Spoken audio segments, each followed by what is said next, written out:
the women can lead in climate optimism. This is how they can take the baton for climate mitigation. All we need is just a gender-sensitive response from the policymakers. All we need is to put gender equality at the center of the climate solutions from the global leaders. Thank you.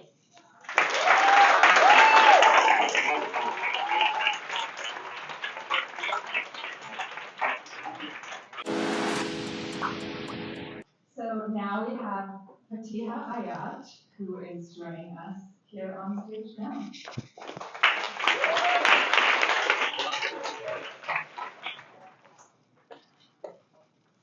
Some of you might know Satkhira, a remote place in the southern maritime territory of Bangladesh.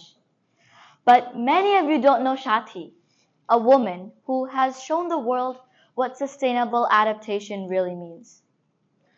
When the soil of the Bangladesh coastal regions turns saline, it becomes impossible for the men to grow crops on the fields, resulting Shati's husband Shamim to migrate to the city, leaving Shati alone in a dark patch of cloud. But Shati shines her own sky by farming crab in the saline land that her husband left abandoned, which has resulted her to earn more money than her husband used to get.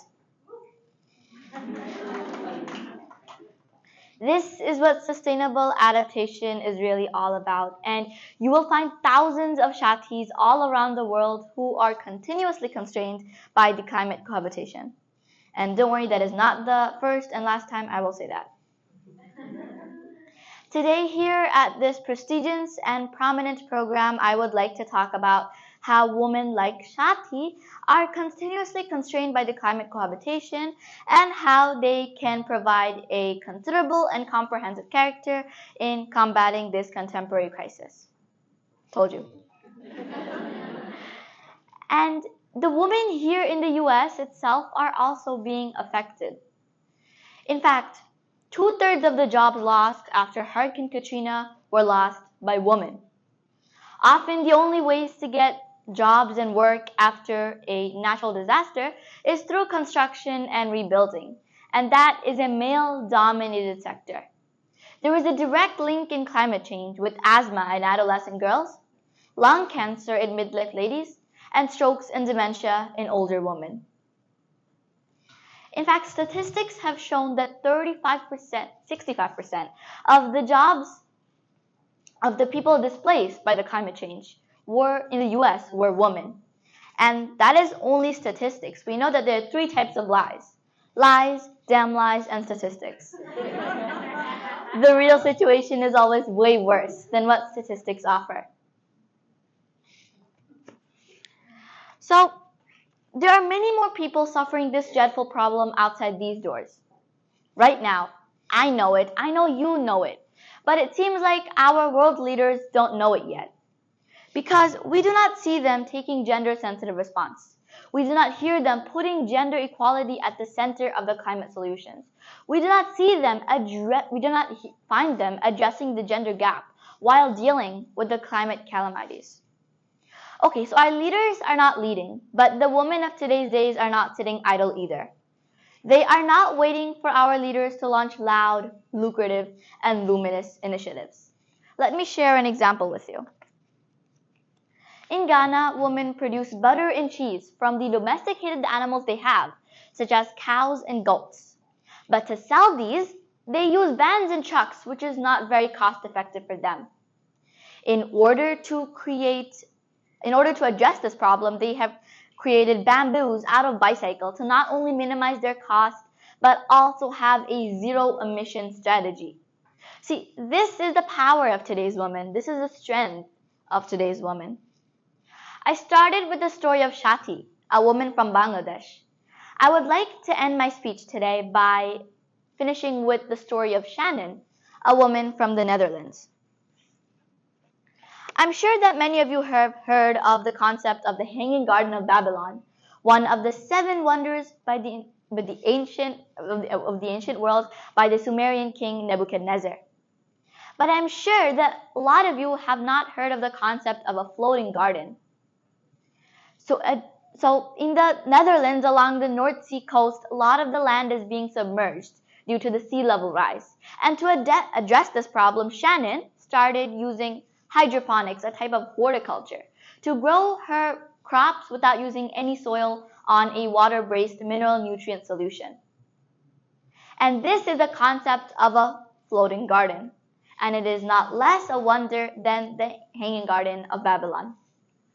So this is how the woman can lead in climate optimism. This is how they can take the baton for climate mitigation. All we need is just a gender-sensitive response from the policymakers. All we need is to put gender equality at the center of the climate solutions from the global leaders. Thank you.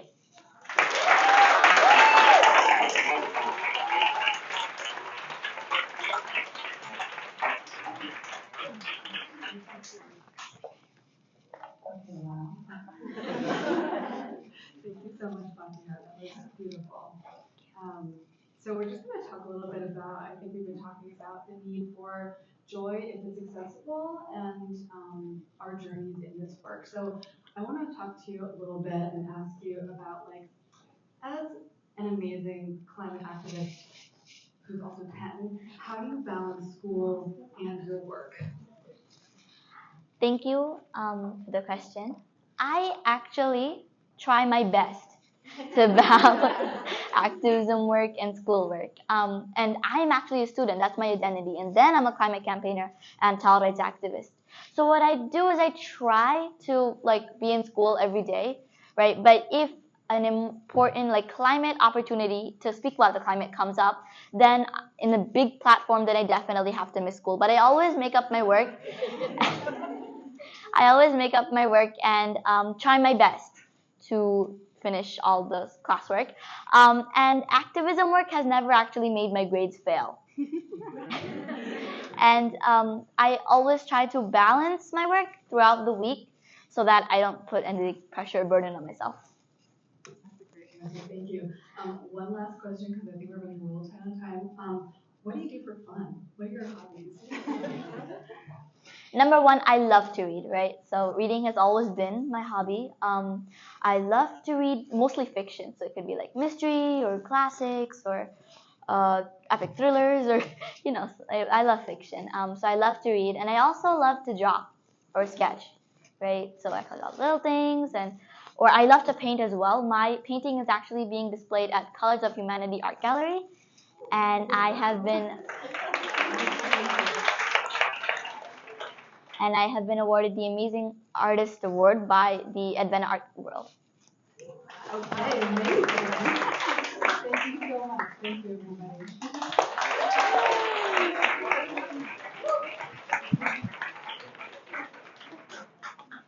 Wow.